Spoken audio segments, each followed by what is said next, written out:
জানেন যে বাংলাদেশে ছাত্রদের একটা যৌক্তিক ও ন্যায়সঙ্গত দাবি কোটা সংস্কারের জন্য আহ, গত জুন মাস থেকে একটা ধারাবাহিক আন্দোলন চলছে। শিক্ষার্থীদের এই আন্দোলনটি শান্তিপূর্ণ থাকলেও সরকারি দলের সাধারণ সম্পাদক জনাব ওবায়দুল কাদের এবং প্রধানমন্ত্রীর উস্কানিমূলক বক্তব্যের কারণে শিক্ষার্থীরা ক্ষুব্ধ হয় এবং প্রধানমন্ত্রী যখন শিক্ষার্থীদেরকে রাজাকার বলে সম্বোধন করেন তখন শিক্ষার্থীরা এর ব্যাপক প্রতিক্রিয়া দেখায়। শিক্ষা প্রতিষ্ঠানগুলোতে তখন সরকার ছাত্রদের এই প্রতিক্রিয়া দমন করার জন্য ছাত্রলীগ যুবলীগের সশস্ত্র ক্যাডারদের লেলিয়ে দেয় এবং গত এই 4-5 দিন ধরে সমস্ত শিক্ষা প্রতিষ্ঠানে একটা ব্যাপক মাত্রায় সংঘাত এবং সহিংসতা হচ্ছে। মঙ্গলবার দিন 6 জন ছাত্র ঢাকা, চট্টগ্রাম সহ সারা দেশে মারা গিয়েছে।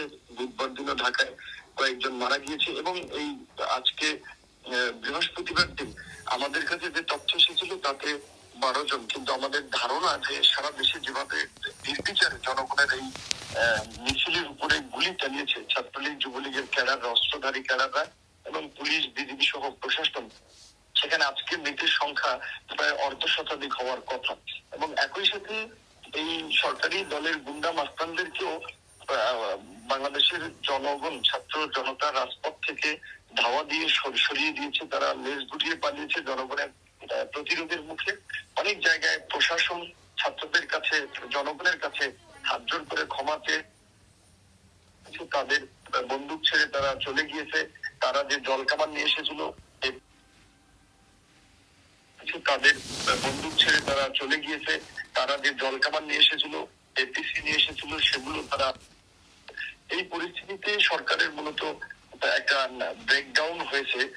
সরকার এটি জনগণের কাছে এবং বিশ্ববাসীর কাছে প্রকাশ করতে চায় না। সরকার অনেকটা দুর্বল হয়ে গিয়েছে, যে কারণে তারা বাংলাদেশে ইন্টারনেট বন্ধ করে দিয়েছে এবং এই আজকে রাতে বিরোধী দলের নেতা কর্মীদের উপরে একটা ব্যাপক মাত্রায় ক্র্যাকডাউন এবং ধরপাকড় চালাচ্ছে, যেন সামনে আর কোনো আন্দোলন না তৈরি হয়। কারণ এই চলমান আন্দোলন এখন আর ছাত্র আন্দোলনের মধ্যে সীমাবদ্ধ নেই। এটা ছাত্র জনতার একটি গণ আন্দোলনে পরিণত হয়েছে এবং এই আন্দোলন ইতিমধ্যেই কোটা সংস্কার থেকে রাষ্ট্র সংস্কারের দাবি উঠেছে। যে এইরকমের একটা ঘাতক সরকার, এইরকম একটা জনবিচ্ছিন্ন সরকার আর ক্ষমতায় থাকতে পারে না। অর্ধশতাধিক মানুষের লাশের পরেও যদি এই সরকার ক্ষমতায় থাকে, পরবর্তীতে সে ক্ষমতায় থাকার জন্য লাশের সেঞ্চুরি করতেও দ্বিধা করবে না।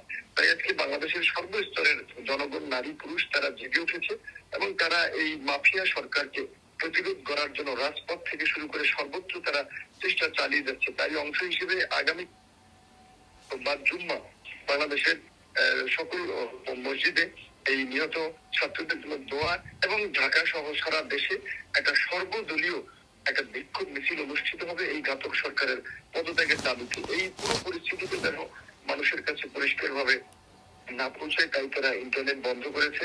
গণমাধ্যম তো তাদের নিয়ন্ত্রিত, কাজে যতটুকু খবর দিবে ততটুকুই তারা দেবে। তাই আমরা বাংলাদেশের পাশাপাশি বাংলাদেশের প্রবাসী কমিউনিটি যারা দেশের বাইরে রয়েছেন তাদেরকে বলবো, আপনারা বাংলাদেশের প্রতি নজর রাখুন এবং বাংলাদেশের এই পরিস্থিতি ইউরোপীয় ইউনিয়ন, জাতিসংঘ, সমস্ত আন্তর্জাতিক মানবাধিকার সংস্থা এবং বিশ্বকে জানান যে বাংলাদেশের এরকমের একটা শান্তিপূর্ণ আন্দোলনে যখন জনগণ ফুসে উঠেছে, ছাত্র জনতা প্রতিরোধ গড়ে তুলেছে, প্রতিবাদ করছে, তখন সরকার নির্বিচারে হত্যা করে এই আন্দোলনকে দমন করার একটা ভিন্ন পথ বেছে নিচ্ছে। এই অবস্থা যদি বিশ্ববাসী বাংলাদেশের পাশে না দাঁড়ায়, তাহলে এই সরকার হয়তো বিরোধীদের উপরে একটা গণহত্যা চালাবে। এই বিষয়টি আমি আপনাদের মাধ্যমে সকলের কাছে তুলে ধরার আহ্বান জানাই।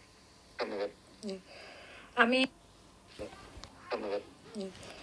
আমি আপনাকে আরেকটা প্রশ্ন করতে চাই যে আর্মিকে ব্যবহার করতে চায় কিনা সরকার এই মুহূর্তে, এবং কোনো কারফিউ হতে পারে কিনা?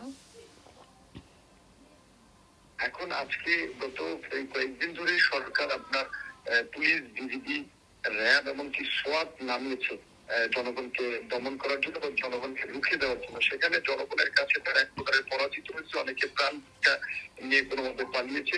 আমরা যতদূর শুনেছি যে সরকার গণভবনে সামরিক বাহিনী এবং প্রশাসনের ঊর্ধ্বতন কর্তৃপক্ষকে নিয়ে মিটিং করেছে যে কোনো সময় এই জনগণ এবং জনস্রোত গণভবন কিংবা বঙ্গভবন দখল করতে পারে, শ্রীলঙ্কার মতো একটা পরিস্থিতি হতে পারে।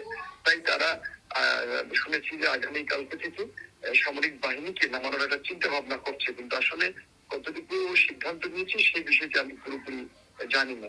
তবে যেহেতু প্রশাসন অলরেডি আপনার সিভিল প্রশাসন কিছুটা নত স্বীকার করেছে, জনগণের কাছে ধরাশায়ী হয়েছে এবং এটা দেশের পাশাপাশি বিশ্ববাসীর কাছে মেসেজ দিয়েছে যে সরকার দুর্বল হয়ে পড়ছে, সরকার আর টিকতে পারছে না, সামরিক বাহিনীকে নামানোর একটা চিন্তা ভাবনা করছে। কিন্তু আসলে কতটুকু সিদ্ধান্ত নিয়েছে সেই বিষয়টি আমি পুরোপুরি জানি না। তবে যেহেতু প্রশাসন অলরেডি আপনার সিভিল প্রশাসন কিছুটা নত স্বীকার করেছে, জনগণের কাছে ধরাশায়ী হয়েছে এবং এটা দেশের পাশাপাশি বিশ্ববাসীর কাছে মেসেজ দিয়েছে যে সরকার দুর্বল হয়ে পড়ছে, সরকার আর টিকতে পারছে না, কাজেই এখন তাদের সামরিক বাহিনীকে হয়তো ব্যবহার করতে পারে।